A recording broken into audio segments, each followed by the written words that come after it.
Доставайте ваши денежки, кому и сколько должен Таджикистан. Внешний долг Таджикистана по состоянию на 1 января 2020 года составил 2 миллиарда 888,66 миллиона долларов. Госдолг, которое возвращается правительством. Многосторонние кредиты. Всемирный банк – 325,7 миллиона долларов. Азиатский банк развития – 259,16 миллиона долларов. Исламский банк развития – 134,95 миллиона долларов. Европейский банк реконструкции и развития – 35,88 миллиона долларов. Фонд ОПЕК – 40,43 миллиона долларов. Азиатский фонд Евраз-С – 71,33 миллиона долларов. Европейский инвестиционный банк – 19,85 миллиона долларов.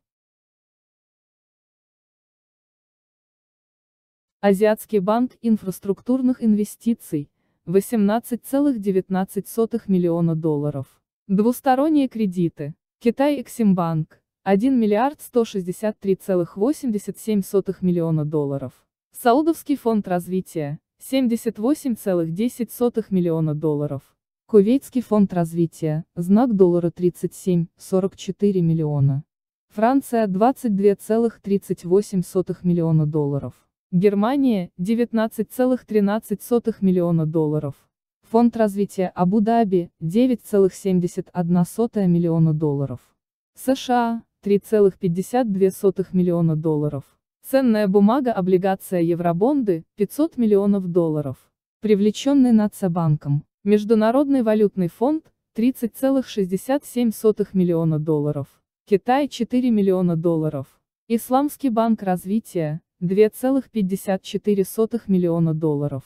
Внешний долг за счет обязательств министерства, ведомств и ведомств их из субъектов. Гарантирование долги – 74,91 миллиона долларов.